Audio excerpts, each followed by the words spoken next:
નમસ્કાર, સ્વાગત છે આપનું લોકમંચમાં. ખાસ વાત ખેડૂતોની. ભારત કૃષિ પ્રધાન દેશ, ગુજરાત કૃષિનું મોડેલ, અને છતાં પણ જો ખેડૂતોના પ્રશ્ન હજુ પણ કદાચ એટલા જ હોય, ખેડૂતોની નારાજગી હોય, તો ચોક્કસ એ સરકારની યોજનાઓ, સરકારની નીતિ સામે, કોઈ પણ સરકાર હોય, કોંગ્રેસની હોય, ભાજપની હોય કે અન્ય કોઈ સરકાર હોય, જે તે રાજ્યના ખેડૂતો જો દુઃખી છે તો એની સામે સવાલો ઉઠે.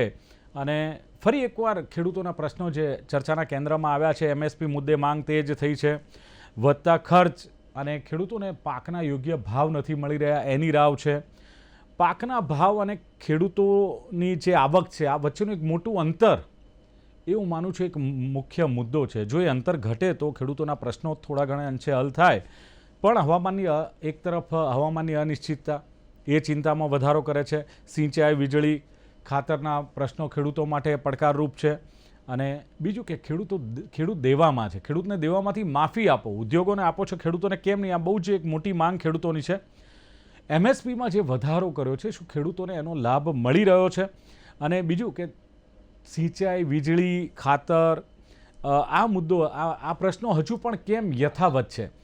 ત્રીજી વસ્તુ, ખેડૂતોની માંગ સામે સરકારની યોજનાઓ, જે સરકારના પ્રવક્તા ગણાવતા હોય છે, મંત્રીઓ, નેતાઓ ગણાવતા હોય છે, એ કેટલી અસરકારક યોજનાઓ? જો આટલી બધી યોજનાઓ હોય, આટલું બધું જે પ્રમાણે બતાવવામાં આવે છે, તો પછી રાજ્યનો કે દેશનો ખેડૂત દુઃખી કે ચિંતિત ન હોવો જોઈએ, છતાં કેમ? અને ખેડૂતો કહે છે કે આવક વધતી નથી ને ખર્ચા અમારા વધતા જાય છે, અમે બે છેડા કેવી રીતે ભેગા કરીએ? એટલે ખેડૂત અધિકાર યાત્રા, સંઘર્ષ યાત્રા, આ બધી યોજીને ખેડૂત ક્યાંક માંગ કરતો હોય છે ને એને લઈને રાજનીતિ પણ ગરમાતી હોય છે. પણ ખેડૂતોની પીડા પર રાજકારણ કેટલું યોગ્ય, આ મારો મુખ્ય મુદ્દો છે. અને એની જ ચર્ચા કરવા માટે મારી સાથે જોડાયા છે ભારતીય જનતા પાર્ટીના નેતા નંદલાલ પટેલ મારી સાથે છે. નંદલાલજી, સ્વાગત છે આપનું લોકમંચમાં. નમસ્કાર. સાથે જ કોંગ્રેસના પ્રવક્તા શૈલેષ ઠક્કર મારી સાથે છે. શૈલેષભાઈ, આપનું સ્વાગત. નમસ્કાર. અને ખેડૂત આગેવાન દોલાભાઈ ખાગડા મારી સાથે છે. દોલાભાઈ, આપનું પણ સ્વાગત છે લોકમંચમાં. ધન્યવાદ. નમસ્કાર. શરૂઆત આપનાથી કરીએ નંદલાલભાઈ, કે જે પ્રમાણે વાતો થાય છે કે ખેડૂતોની આવક ડબલ કરવાની વાત કરીને તમે સત્તા પર તો આવી ગયા. ખેડૂત લક્ષી સરકાર છે, ખેડૂતોનું હિત જોવે છે, ખેડૂતોના હિત માટે આ સરકાર કામ કરે છે. તો પછી ગુજરાતને તો તમે કૃષિ મોડેલ તરીકે, આપણે તો ગુજરાત મોડેલ, કૃષિ મોડેલ તરીકે આપણે પ્રસ્થાપિત કરીએ છીએ દેશમાં. તોય ખેડૂતો રસ્તા પર ઉતરે, વારે વારે આંદોલન કરે, માંગણીઓ કરે, અને છતાં ખેડૂતોના પ્રશ્નોનો હલ ના આવે, તો કેવી રીતે માનીએ કે ખેડૂતોનો હિત ને ખેડૂત લક્ષી આ સરકાર છે? પહેલા તો હું જીટીપીએલ ના માધ્યમથી મારા બંને મિત્રો દોલાભાઈ અને શૈલેષભાઈ બંનેને જણાવવા માંગુ છું કે ખેડૂતોને જ્યારે જે જરૂરિયાત હોય એ મુજબ ખેડૂતોને આપવામાં આવ્યું છે. એટલે પહેલી વાર સરકાર નથી બની. સરકાર છેલ્લા 30 વર્ષથી ભારતીય જનતા પાર્ટીની ગુજરાતમાં બની રહી છે. બરાબર. એટલે તો ખેડૂતોને એકવાર અમે કહીએ અને આપીએ કે નો આપીએ અને બીજી વાર સરકાર નો બને, પણ છેલ્લા 5 વાર 6 વાર સતત વિકાસની વણઝાર ચાલુ રહે છે. ખેડૂતોના કોઈ પણ નાના પ્રશ્નો હોય તો એનું સોલ્યુશન હોય છે. ખેડૂતોના પ્રશ્નો હોય એનું સોલ્યુશન કરતા રહીએ છીએ, એટલે વારંવાર ચૂંટાઈ આવ્યો છે. એટલે એકવાર ખેડૂતોને કીધું ને વચન આપ્યું અને પૂરું નથી કર્યું છે એવો કોઈ વિષય જ નથી. અચ્છા, એટલે તમે ચૂંટાઓ છો એટલે મતલબ તમામ પ્રશ્નોનો હલ આવી જાય છે, તો પછી આ ખેડૂતો ખોટા કહેવાય કે આંદોલનો કરે છે અને તમારી સમક્ષ માંગણીઓ કરે છે? ને સાહેબ, વિચાર કરો, કેટલા કિલોમીટરથી ધગધગતા તાપમાં ટ્રેક્ટરો લઈને આવવા, ડીઝલ બાળવા, સમય ફાળવવો, અને હજારોની સંખ્યામાં ખેડૂતો ઉતરી જાય. એવું કેમ? ખેડૂતો કહે છે ને કે અમે તો ચૂંટ્યા તમને, એના માટે તો ચૂંટ્યા છે, તમને મત આપ્યા છે, છતાં અમારો ઉદ્ધાર નથી થતો. આજે અત્યારે તમે જે કહો છો, ખેડૂતો પોતાની માંગણીઓ લઈને રોડ ઉપર આવે છે, ગાંધીનગર સુધી આવે છે, ઈ મુદ્દા સ્થાનિક પોતાના જે તે વિસ્તારને લગતા ક્યાંક ને ક્યાંક મુદ્દા હોય છે. એ મુદ્દામાં ક્યાંક ને ક્યાંક ખેડૂતોને ક્યાંય આની કમિટી હોય, કમિટી સાથે પરામર્શ કરી અને ખેડૂતોને જ્યારે આપવાની વાત હોય ત્યારે એ કમિટી અને કલેક્ટર લેવલે જે કંઈ આનું નિરાકરણ લાવવાનું, એ નિરાકરણને ક્યાંક વચ્ચે ક્યાંક ને ક્યાંક માધ્યમના રૂપે ક્યાંક ખોટી રીતે દોરવી અને ખેડૂતોને ખોટા રસ્તા ઉપર લાવવામાં આવે. બાકી ખેડૂતો સાથે બેસી અને સરકાર અને વીજ કંપની બધા બેસી અને આનું સોલ્યુશન લાવતા જ હોય છે. જેવી રીતે દરેક વિસ્તારમાં આવા વીજ લાઈનો નીકળી છે. કે પહેલી કે અત્યારે જયારે આંદોલન ચાલે અહીંયા જ નીકળી એવું તો છે જ નહીં. ઘણી બીજી જગ્યાએ પણ વીજ લાઈનો નીકળી અને ત્યાં પણ સોલ્યુશન આવેલું છે. તેવી જ રીતે અહીંયા પણ આવવાનું છે. અચ્છા નંદલાલભાઈ, એક ખેડૂતો એક વાત કરતા હોય છે કે દિવસે ને દિવસે ખર્ચ વધતા જાય છે અને અમારી આવક એટલી વધતી નથી. આ મુદ્દા સાથે સરકાર સહમત ખરી? એટલે તો સહકાર સહમત છે એટલે તો એમએસપી વધારે છે. એમએસપી તમે વિચાર કરો કે 2014 પહેલા કોંગ્રેસની સરકાર હતી, પછી અત્યારે 2022માં અઢી ગણો વધારો.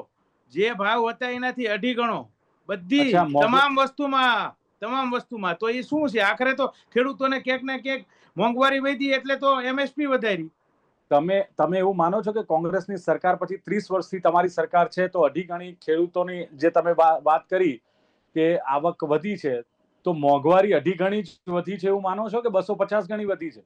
ના, મોંઘવારી તમે સમજો, મોંઘવારી અને ખેડૂતોની જે કે ઉત્પાદન આવે એ અલગ વસ્તુ છે. મોંઘવારી તો દરેક વસ્તુમાં વધવાની છે. ખેડૂતોની વસ્તુ એટલે ધારો કે અત્યારે બાજરીમાં કે મકાઈમાં, જુવારમાં, ઘઉંમાં, આ બધામાં એમએસપી વધી એટલે જે જીવન જરૂરિયાતની વસ્તુ છે આ વસ્તુ પાછી બજાર પેરિટીએ નાના માણસોને એની ખરીદવાની પણ હોય છે. પણ છતાંય સરકારે નંદલાલભાઈ, તમે એમએસપી અઢી ગણી વધારી, સામે ખેડૂતોના ઓજારોના ભાવમાં કેટલો વધારો થયો, બિયારણમાં કેટલો વધારો થયો, દવાઓના ભાવમાં કેટલો વધારો થયો, મજૂરોના વેતનમાં કેટલો વધારો થયો.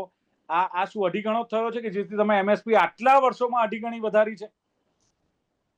તમે સમજો અઢી ગણી એટલે તમે જે કહેવા માંગો છો એ કે અઢી ગણી એટલે જે 10 રૂપિયા હતા એ આજે 25 રૂપિયા થઈ. આ તો હું તમને ઉદાહરણ આપું.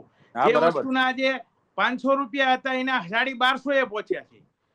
જે વસ્તુના 2000 હતા એ વસ્તુના આજે 4500 રૂપિયા થયા છે. અઢી ગણી વિચાર કરો, ડબલ ઉપરની વાત છે. કેલ્ક્યુલેશન સારું છે. એટલે શૈલેષભાઈ, તમે એક વસ્તુ છે કે પહેલી વાર સરકાર નથી આવી, એ વાત સાચી છે. આટલા વર્ષોથી સરકાર છે અને ખેડૂત આધારિત આપણી તો રાજનીતિ પણ હોય છે અને ખેડૂતોનો મુખ્ય ફાળો પણ હોય છે સરકાર રચવામાં કે ચૂંટણીમાં. તો એમ માનો છો કે પ્રશ્નોનું સોલ્યુશન નથી લાવતા અને છતાં પણ ખેડૂતો એમને ચૂંટે છે, તો ખેડૂતો ભોળા છે? હું મૂર્ખા નહીં કહું. બેઠો પાસે ફોન કરો.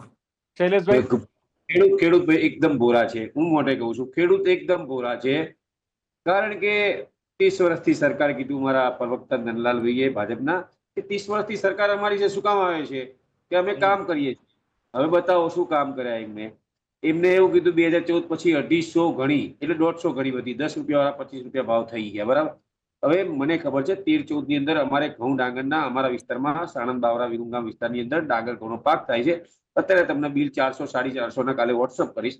અને 2027 થયા, 12 વર્ષ થયા. 12 વર્ષની અંદર અત્યારે પણ 500-550 નો ભાવ છે.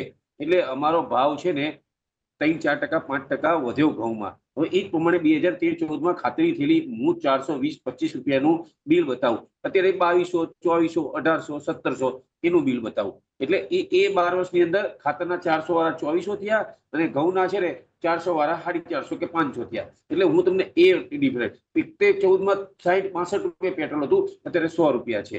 એક છે ને બિયારણના ભાવ, ધારો કે 40 રૂપિયા એક બિયારણનું પડીકું લાવતા હતા, અત્યારે એનું છે ને સીધું 70-80 રૂપિયા મળે છે. એટલે એમાં 100% વધારો થયો છે. એટલે મારા પ્રવક્તા ભાજપના એમને મારે વિનંતી છે કે જે 2022માં જગતતાત ખેડૂતની ડબલ આવકની વાત કરતા હતા ને, એની અંદર સિંગલ આવક નથી રહી. ખેડૂત જગતનો તાત છે. આ થાંભલાવાળો મુદ્દો છે. ઉપવાસ 5 દિવસથી લોકો બેઠા છે, એ તમને દેખાય છે. અને ગાંધીનગર શું કામ જાય? જો તમને વોટ આલતા જ હોય તો ગાંધીનગર કહેવાની જરૂરત ક્યાં છે? એ બેઠા બેઠા તમે કીધું કે કલેક્ટરને ને મામલતદારને મળે તો એમની કમિટી મળે તો બધી જગ્યાએ થાંભલા નાખે છે, તો અહીં પતી જાય. તો કલેક્ટર ને મામલતદાર એમને ક્યાં સરખો જવાબ દીધો? પણ એ તો કહ્યું કે તમે રાજનીતિ કરો છો, કોંગ્રેસ રાજનીતિ કરે છે, તમે ખેડૂતોને ઉશ્કેરો છો. તમે ખેડૂત આંદોલન હતું ને તમે કેમ ગયા ખેડૂત આંદોલનમાં? એ તો ખેડૂતોનું આંદોલન હતું ગાંધીનગર ખાતે. કોંગ્રેસે કેમ એમાં ભાગ ભજવવો પડ્યો? કોંગ્રેસના નેતાઓ કેમ સામેલ થયા? કેમ સભા કરી?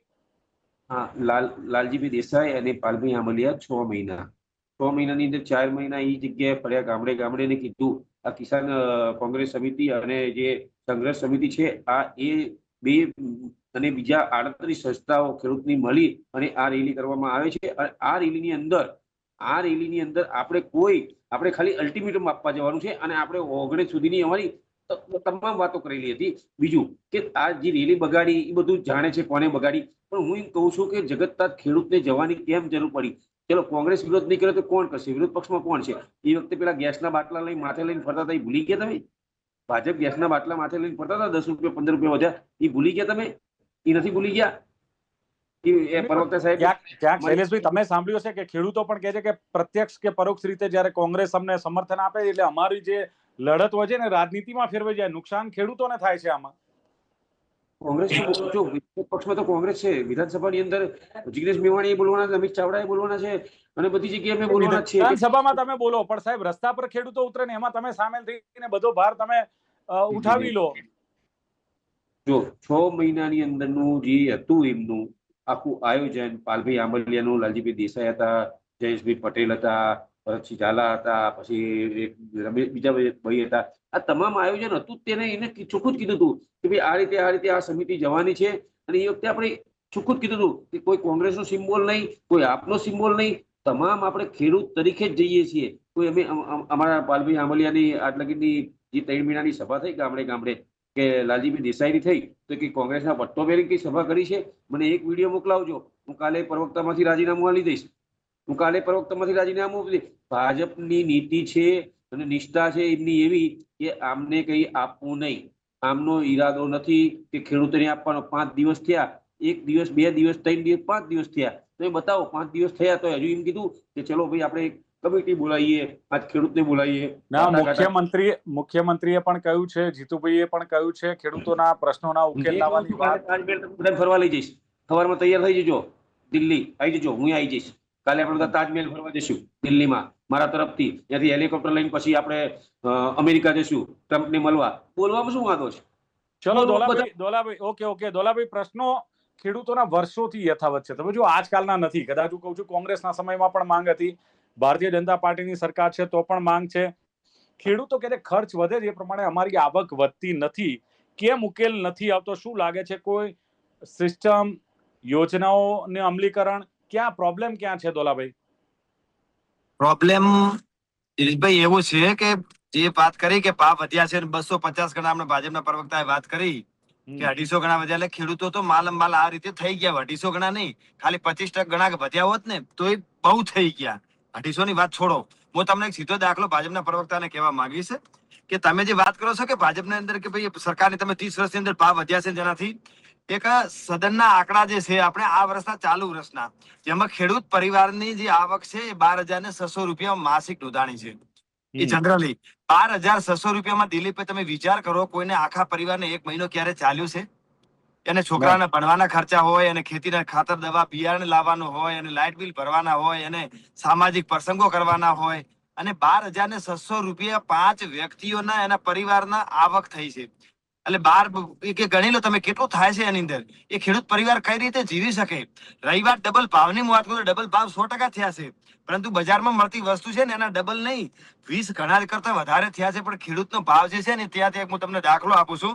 2007 ની અંદર કપાસના ભાવ 1300 રૂપિયા હતા, અને આજે 2026 ચાલે છે, પછી 27-26 ની અંદર કપાસના ભાવ 1200 રૂપિયા છે. 1300 ની જગ્યા 1200 રૂપિયા ઘટ્યા છે, અને 19 વર્ષનો ગેપ છે. તો આ ભાવ કઈ રીતે પચે? 250 ગણા થયા છે. એવો ને એવો બીજો દાખલો હું આપું. એરંડાની અંદર 2014 ની અંદર 1100 રૂપિયા હતા, મેં વેચેલા છે મારી જાતે, અને આજે 2026 ની અંદર 1200 રૂપિયા એરંડાનો ભાવ છે. 12 વર્ષના વાણા વીતી ગયા છે. જયારે ડીઝલ 58 રૂપિયા હતું એનું અત્યારે 100 રૂપિયા થઈ ગયું છે. સોનું ત્યારે 13,000 રૂપિયા તોલો હતું, એનું અત્યારે 1.5 લાખ રૂપિયા થઈ ગયું છે. 22,000 રૂપિયા કિલો ચાંદી હતી, અત્યારે 2.5 લાખ રૂપિયા થઈ ગઈ છે. કઈ રીતે અમારે ગણવું કે ડબલ ભાવ થયા છે? ખેડૂત કઈ રીતે આગળ આવે? રાજનીતિ કરો. અત્યારે આ જે બી થાય છે દિલીપભાઈ, આમાં 2 ફાટા ચાલે છે અન્ય ખેડૂતોની વચ્ચે, જે બંને દુશ્મન કહેવાય છે. કેમ કે એક તો એની રાહ જીતીનારો હતો, એને સામે બીજું આવ્યો, એટલે બંનેના દુશ્મનો કરી દે. કોઈ સરકારે પેલા ટેકો આપ્યો, કોઈ ખેડૂતો ભમરીત થયા. લડવૈયા વર્સિસ લડવૈયા, આ આંદોલન જયારે ગાંધીનગર ગયું, એમાં એક લડવૈયા હતા, સાચા દિલથી 2-3 મહિનાથી પાલભાઈ જેવા કામ કરતા હતા, આખું ગાંધીનગર ગયા, ખેડૂતોને જાગૃત કર્યા. તમે બી વિઝ્યુઅલ જોયા છે, મીટિંગો જોઈ છે, એમાં આખા ગુજરાતના ખેડૂતો જોયા છે. આ લડવૈયા અને વચ્ચે આવી ગયા કોઈક નડવૈયા, એટલે વર્ષી થઈ ગયું. લડવૈયા વર્ષી નડવૈયા, એના લીધે આ ખેડૂતોને ક્યાંક ને ક્યાંક તકલીફો ઉભી થવા લાગી. બાકી ખેડૂત ક્યારે સુખી થાય ને તો ખેડૂતને ક્યાં આંદોલન કરવાની જરૂર છે? મેં તમને પહેલા વાત કરી છે કે ભાઈ ચલો મોબાઈલના જે ટાવરો લાગ્યા છે એમાં એક પણ દિલીપભાઈ આપણે કે ટાવર વિશે વોડાફોન નો ટાવર, એરટેલ નો ટાવર, જીઓ નો ટાવર આપણે કોઈ દિવસ ડિબેટો કરી છે? કોઈ જગ્યા આપણે અમારી માગે પૂરી કરો વરના ખુરશી ખાલી કરો કોઈ દિવસ આપણે નારો લગાવ્યો છે? નથી લગાવ્યો. કારણ કે જે પાર્ટી હોય છે, ખેડૂત હોય છે, એને અને કંપનીને ટાવર લગાવવાળીને બંનેને કોલોબરેશન થઈ ગયું કે ભાઈ આટલા લાખ રૂપિયા હું ભાડું લઈશ, આટલું હું આમ કરીશ. કંપની કીધું ઓકે ડન, એના જે કરારો હોય કરીને ઓકે. અત્યાર સુધી કોઈ પણ એક મુદ્દો નથી આવ્યો આટલા વર્ષોથી મોબાઈલના ટાવર લાગ્યા. કારણ કે એની અંદર સમાધાન હતું, એને યોગ્ય વળતર હતું. પરંતુ જ્યારે વીજળીના થાંભલા ઉભા થયા ત્યારે દરેક જગ્યાએ ડખા ઉભા થયા. પોલીસને આગળ કરી દમન કરવાના, એના ઉપર અત્યાચાર કરવાનો, ગળા દબાવવાના, ઘસેડવાના, ટોટિયા ખેંચ કરીને થાણામાં નાખી દેવા, પોલીસ સ્ટેશન પૂરી દેવાના અને થોભલો ઉભો ત્યારે આ આંદોલન કરવા પડે છે. ઓકે, કયા મુદ્દે? હા, હું આવું આપણી નંદલાલભાઈ, તમે આંકડા સાંભળ્યા જે પ્રમાણે એરંડાના આંકડા કીધા, કપાસના આંકડા કીધા, 1300 ના 1200 થયા કપાસમાં, એરંડામાં 2014 1100 હતા, 26માં 1200 થયા. શું વધારો થયો? આ તો આંકડા સાથે જવાબ આપી રહ્યા છે. જે સાથે શૈલેષભાઈએ પણ આંકડા આપ્યા, ખાતરના ભાવના વાત કર્યા, થેલીના 400 ના 2400 થયા, 12 વર્ષમાં 450 થી 550 જ ઘઉં ને ડાંગરના ભાવમાં તમે આપો છો. કેટલો વધારો? 5%, 7%, 10%? મારા બંને મિત્રોને હું દિલીપભાઈ એટલું જ કહેવા માંગુ છું કે મારા મિત્ર ધોલાભાઈએ પોતે સ્વીકાર્યું. મેં એવું કીધું કે 2 ગણા વધ્યા, તો એમને કીધું ડબલ તો થયા જ છે એવું સ્વીકાર્યું. તો હું મારું એટલું જ કહેવાનું કે 2014 પછી નરેન્દ્રભાઈ આયા પછી ડબલ થયા, તો 2012 સુધી કોંગ્રેસની સરકારે કેમ નો વધાર્યા? ક્યારે આટલા ભાવ જયારે નરેન્દ્રભાઈ આવ્યા પછી જયારે MSP વધારવાનો નિર્ણય કર્યો અને સતત વધતું રહ્યું છે, સતત દર વર્ષે નિર્ણય થાય અને કમિટી બેસે ને દર વર્ષે વધે છે.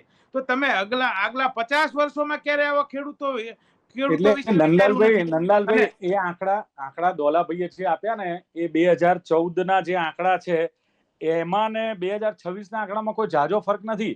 બીજું ખાલી એરંડાની વાત કરે છે. હું તો કહું છું બીજી MSP હું આવતી ડિબેટમાં આંકડા સાથે આવીશ. કેટલા રૂપિયા કેના વધ્યા હું આંકડા સાથે કહીશ અને અમારે ક્યાં સોનું પાકે છે? કરીશ. નહીં, શૈલેષભાઈએ જે પ્રમાણે કહ્યું, ચલો કે ખાતરની થેલીના 400 હતા, 2400 થયા, પેટ્રોલના 65-70 હતા, અત્યારે 100 થયા. ઘઉંના અને ડાંગરના ભાવમાં એમણે કહ્યું કે 100 રૂપિયાનો વધારો થયો. જીરાના 13,000 રૂપિયા 12,000 રૂપિયા થયેલા છે. જીરાના તમે યાદ તો કરો. બીજી તલના ભાવ 5,500 રૂપિયા થયેલા છે. દરેક વસ્તુના ઉછાળો આવેલો છે. પણ ઉછાળો નહીં, આજે 1300 રૂપિયા તલનો ભાવ છે. જીરાના 3600 રૂપિયા, 3600-3500 રૂપિયા છે. તલનો ભાવ આજે 1200 રૂપિયા છે 2026 માં બી. બજાર વધઘટ થતી હોય, એક એવરેજ બજાર જળવાતી નથી હોતી, પણ જ્યારે ઉત્પાદન આવે, જ્યારે બજારમાં માલ આવે ત્યારે ખેડૂતોને MSP વધારે એટલે ત્યારે એને એનો બજારમાં એની બજાર પેરિટી ભાવ મળતો જ હોય છે. એટલે તો સરકાર પછી નંદલાલભાઈ, મને તમે એમ કહો, આવક વધી છે તો વારંવાર કેમ ખેડૂતો લોન આ દેવામાંથી મુક્તિની વાતો કરે છે? કેમ સિંચાઈ માટે હજારો કરોડ રૂપિયાની યોજનાઓની આપણે વાતો કરીએ છતાં પાણીની ફરિયાદ, તંગીની ફરિયાદ, અછતની ફરિયાદ થાય છે? શું કારણ કે ખેડૂતો વારંવાર, કાં તો ખેડૂતોની અપેક્ષાઓ વધી છે, કાં તો ખેડૂતો ખોટા છે, કાં તો તમારી યોજનાઓ ત્યાં સુધી પહોંચતી નથી? શું કારણ શું છે? એક તો હું તમને એ કહું કે આવનારા સમયમાં ખેડૂતોને પોતાની ખેતીની ટેકનોલોજી બદલાતી જાય એમ બદલતું રહેવું પડશે, અપગ્રેડ થવું પડશે. અપગ્રેડ થશે તો એના ઉત્પાદનમાં વધારો થશે. નકરું ભાવ સોલ્યુશન નથી. સાંભળો મારી વાત, એનું ઉત્પાદન વધશે. અત્યારે ધાંગધ્રા તાલુકો, હળવદ તાલુકો, સૌરાષ્ટ્રમાં ઘણા બધા તાલુકા એવા છે કે દાડમની ખેતી ચાલુ થઈ છે. અત્યારે 25 વીઘાનો ખેડૂત હોય તો અત્યારે 1 કરોડના દાડમ કરી રહ્યો છે. અત્યારે 12 લાખથી 15 લાખથી 20 લાખ રૂપિયાની દવાનો ખર્ચો ભરી રહ્યો છે. ગાંઠિયા આપણે દાડમના રોટલા નથી ખાવાના. ગણ્યા ગાંઠિયા ખેડૂતો, કેટલા ખેડૂતો એવા? દરેક ખેડૂત એટલો સક્ષમ થોડો જ. હું આવું શૈલેષભાઈ, આપની પાસે આવું. નંદલાલભાઈ, દરેક ખેડૂત સક્ષમ છે એટલો કે આધુનિક ટેકનોલોજી, વિજ્ઞાનનો ઉપયોગ કરે, આધુનિક સાધનોનો ઉપયોગ કરે? ખેતી આધારિત, વરસાદ આધારિત ખેતીમાં પણ ખેડૂતોને નિર્ભર રહેવું પડતું હોય છે. હું સ્વીકારું છું, પણ એમાં પણ ઘણા બધા ઓપ્શનો છે અને ખેડૂતો લઈ રહ્યા છે. અને દરેક વસ્તુમાં સબસિડી સરકાર આપે છે. તમે વિચાર તો કરો, દરેક વસ્તુમાં. હું તમને કદાચ વાંચવા બેસું ને તો 100 વસ્તુ છે, 100 ઉપર એ વસ્તુમાં સબસિડી મળે છે. એટલે ખેડૂતોને ક્યાંક ને ક્યાંક આમ નહીં તો આમ બીજી રીતે ફાયદા ઘણા બધા મળતા હોય. કિસાન સન્માન નિધિ દર વર્ષે તમે વિચાર કરો, ડાયરેક્ટ ખેડૂતના ખાતામાં જઈ રહી છે. એટલે પહેલા 2012 પહેલા કઈ હતું જ નહીં. એટલે ખેડૂતોને આમ વાર્ષિક એવરેજ ગણો તો એક ખેડૂતોને નંદલાલભાઈ, ઘણો આટલો બધો બધો પ્રેમ છે તમને, આટલો બધો પ્રેમ છે આ સરકારને ખેડૂતો પર, તો જે ખેતીના ઓજારો છે એની પર જીએસટી કેમ લેવામાં આવે છે? ઈ તો જીએસટી લેવાનો સરકારનો એક ખાલી ખેતીના ઓજાર ઉપર જીએસટી લેશે એવું નથી હોતું. ના, આપણે ખેતીની વાત કરીએ, ખેડૂતોની વાત કરીએ, તો બંધ કરો ને જીએસટી લેવાનું, કે ભાઈ ખેતીના ઓજારો ખેડૂતને રાહત મળે. ટ્રેક્ટર ઉપર 28% છે, 10 લાખ ટ્રેક્ટરમાં 3 લાખ રૂપિયા. એમાં દોલાભાઈ સબસિડી આપે છે ને, હમણાં કહેશે નંદલાલભાઈ કહો આપણે સબસિડી આપીએ છીએ એમાં. ટ્રેક્ટરમાં અત્યારે સબસિડી તમે 60,000 વાળો ટ્રેક્ટરમાં અત્યારે 1 લાખ રૂપિયા સબસિડી થઈ ગઈ. તમે વિચાર તો કરો. અરે યાર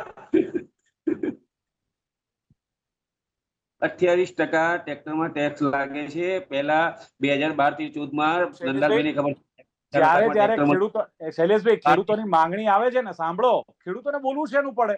વિપક્ષ શેના માટે છે? વિપક્ષે આ મુદ્દા ઉઠાવવા જોઈએ. અને બીજું કે તમે છે ને સહાનુભૂતિ ના બતાવો ખેડૂતો માટે, એનો ઉકેલ લઈને તમે જાઓ. તમે ઉકેલ લાવતા નથી, રાજનીતિ તો તમે કરો છો આની પાછળ. અચ્છા, બીજું, કોંગ્રેસ શાસિત રાજ્યોમાં ખેડૂતો સમૃદ્ધ છે, સુખી છે, એમ તમે કહી શકો છો દાવા સાથે? કાગડા બધે કાળા છે.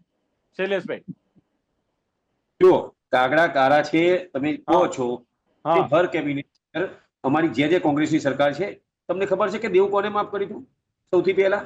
મનમોહનસિંહ સરકાર. સાંભળો, બીજી વાત, તમે કહો છો કાગડા કાળા છે, કોંગ્રેસ હંમેશા ખેડૂત સાથે હતી, ખેડૂત સાથે રહેતી હતી અને ખેડૂત સાથે રહેશે. બીજું કે આ જે થાંભલા છે ને, જે હળવદની વાત કરી કે દાડમમાં પાકમાં, મારે હળવદની અંદર 2 બેન છે ને, એમને વાડી છે, મને ખબર છે. અત્યારે થાંભલા આવવા માંડ્યા છે ને, એટલે આ ખેડૂત ત્યાંથી પાક લેતા હતા ને, હવે થાંભલા હવે શું કરે? અમારા જેવા તો હજુ એક કેનાલમાં પાણી આવવાના ઠેકાણા નથી, ડાંગરના ઠેકાણા નથી, ઘઉંના ઠેકાણા નથી, કે હવે શું કરશું? હજુ પાણી વરસાદ ખેંચાણો છે. પણ જે એમની રોજગારી, જે એમની ફળદ્રુપ જમીન હતી ને, એની અંદર થાંભલા નહીં નાખવા દેવાનું કારણ આ છે ને, એના છાતી ઉપર નહીં પણ આખા કુટુંબના, આખા ઘર ઉપર, આખા ગામ ઉપર એ થાંભલા નાખે છે છાતી પર, એ દેખાય છે. એટલે આંદોલન 5 દિવસ થઈ ગયા, 5 દિવસથી આંદોલન, ઉપવાસ આંદોલન ચાલુ છે. આજે નિલેશભાઈની તબિયત અબડક જોઈ મેં, લથડી છે અહીંયા આંદોલનની અંદર. બીજું કે એ કહે છે કે નંદનભાઈ કે આટલું આટલું આટલું, અરે દાદા, ખેડૂત અત્યારે કેટલો દુઃખી છે એ તમે ખાલી ખેડૂતની ખેતર ઉપર જઈને જાઓ ને એટલે ખબર પડે. 24 કલાકની વીજળીની વાત કરતા હતા, આજે સવારે 8 વાગે જવાની. દોલાભાઈ, વીજળી 24 કલાક, 8 કલાકની વાત હતી ને, 10 કલાક આપવાની પણ દોલાભાઈ મુખ્યમંત્રીએ જાહેરાત કરી છે કે હવે 10 કલાક વીજળી મળશે. આટલી બધી સહાય યોજનાઓ સરકારની છે, પીએમ સન્માન નિધિથી માંડીને ઘણી બધી યોજનાઓ ખેડૂત લક્ષી છે, અને છતાં પણ જો આનો ઉકેલ ના આવે તો ટ્રેક્ટરમાં સબસિડી આપવામાં આવે છે, જે પ્રમાણે નંદલાલભાઈએ કહ્યું, છતાં કેમ ખેડૂતોને સંતોષ નથી અથવા માંગ પૂરી થતી નથી? દોલાભાઈ, જેને ભૂખ ના હોય ને એને ભોજન શું કામનું? લાલો લાભ વગર ક્યારે લૂંટાતો નથી, એ હંમેશા ધ્યાન રાખવાનું. કોઈ ખેડૂતના દીકરાએ એવું નથી કીધું, કોઈ ખેડૂત સંગઠને નથી કીધું, કોઈ વિપક્ષે નથી કીધું કે ખેડૂતોને 10 કલાક વીજળી આપો. અરે આગળ 8 કલાક વધે છે તો સાથી કૂટવી છે, અને ઉપર આટલી ગરમી પડે છે, 3,000 ના ભાવનું 3500 રૂપિયાનું બિયારણ લાવી અને 5,000 મગફળીનો કટો વવરાય છે. કયા મોઢે વાવી? વરસાદ તો છે નહીં, પાણી અંદર બોરમાં છે નહીં. અમે શું કરો? વીજળી ને પંખા ચાલુ તો અમે સિંગલ ફેઝમાં થાય છે. તો આવી આ વીજળી કોને આપવાનું કીધું? અરે આપવું જ હોય તો ખેડૂતોને દેવા માફ કરો ને, એ અમે છેલ્લા 4-5 વર્ષથી માંગીએ છીએ. પણ દોલાભાઈ, દેવા માફ નહીં, ખેડૂતોને સમૃદ્ધ કરવાની વાત છે. તમે વિચારો કે આ સરકાર ખાસું બધું એવું લાંબુ વિચારે છે. અને બીજું, એમણે સ્વીકાર્યું છે કે વરસાદ આધારિત રહેવું પડે, એની ના નથી, પણ સાથે એમણે કહ્યું કે ટેકનોલોજી અપનાવવી પડે, ખેડૂતોએ અપગ્રેડ રહેવું પડે. ખેડૂતોને ખેતી 80 રૂમમાં બેઠા ના શીખવાડી શકાય. દાડમની વાત કરે છે ને, મેં દાડમ આથી 8 વર્ષ પહેલા 2 વખત વાવીને ગાઢી છે, એમાં ટોડા આવે પછી શું થાય? 20 રૂપિયા 22 રૂપિયા કિલો માંગે છે. દાડમ ક્યારે વસ્તુ થાય બાબુ? 20 રૂપિયા પોસાય કોઈને? આ તો ખેડૂત અપગ્રેડ થયો છે એટલે તમારા સુધી થાળીમાં ભોજન આવે છે. બાકી જૂની સિસ્ટમ થી કરતા ગયા હો તો તમારી થાળી સુધી ગાંધીનગર ભોજન ના પહોંચ્યું હોત. અરે તમે કમસે કમ ખેડૂતોને શીખવાડવાની વાત કરો છો. ખેડૂતને શીખવાડવું હોય, ખેતી શીખવી હોય તો ખેતરમાં મથવું પડે, ખેડૂતના ઘરે જન્મ લેવો પડે. ટેકનોલોજીથી ખેતી ના થાય, સરવાળાથી ક્યારે ખેતી ન થાય. આપવાની વસ્તુ તો આપતા નથી. તમારે આપવું જ હોય તો મેં તમને આગળ બી વાત કરી, તમે ખાતરને બિયારણ ટાઈમસર આપો ને. ખેડૂત પૈસા લઈ ઠંડીની અંદર ઠૂઠવતો લાઈનમાં 4 વાગે ઉભો રહે છે, તેમ છતાં યુરિયા નથી મળતું. કમસે કમ એ આપે તો અમે ધન્યવાદ માનીએ છીએ. નહીં દોલાભાઈ, ગમે એટલી ફરિયાદ હોય, તમે કરતા હો કે શૈલેષભાઈ કરતા હોય, પણ એક વસ્તુ તો ચોક્કસ છે, 30 વર્ષથી ભારતીય જનતા પાર્ટીની સરકાર અવિરત અહીંયા આવે છે. એની પાછળનું કારણ કે એમનેમ તો નહીં હોય. ખેડૂતોનો સહકાર સપોર્ટ વગર તો આ સરકાર બનાવી શક્ય નથી ગુજરાતમાં. અને 2014 થી તો કેન્દ્રમાં છે. નંદલાલભાઈ, શોર્ટમાં 30 સેકન્ડ, વધારે નથી ટાઈમ. મારી વાત મારા મિત્રોને, બંને મિત્રોને એક ટૂંકમાં કહી દઉં કે અગાઉની સરકારમાં તમે એમ કીધું કે પાણી નથી. અત્યારે દરેક જગ્યાએ બોરમાં પાણી છે. બીજા નંબરમાં વીજળી આપવાનું કારણ એ કે બોરમાં પાણી છે. પહેલા ડાર્ક ઝોનમાં કનેક્શનો બંધ કરી દીધા હતા. કનેક્શનો નતા આપતા. અત્યારે આજે માગીએ અને બીજે દિવસે કનેક્શન આપીએ છીએ. તમે એવી ખોટી વાત ન કરશો. ખેડૂતો સરકારથી ખુશ છે એટલે તો આ સતત 30 વર્ષથી સરકાર બને છે. જે સાચું છે તે સાચી વાત તમે કરતા શીખો. ભલે ક્યાંક બે વસ્તુ હશે નહીં મળતી હોય, તમે આપશું. સરકાર આપવા તૈયાર જ છે. ખેડૂત સંગઠન વચ્ચે રજૂઆત કરે, કિસાન મોરચા રજૂઆત કરે તો તરત જ સરકાર એનો નિર્ણય કદાચ ક્યાંક ક્ષતિ હોય તો એને ક્ષતિને સુધારવાનો પ્રયત્ન કરે છે. ચલો, બિલકુલ 30 વર્ષથી ઓકે. દોલાભાઈને એટલી જ છે કે ખેડૂતોને જે વસ્તુ નથી મળતી, કનેક્શનો લેવા એટલે પાણી ચડી જતું.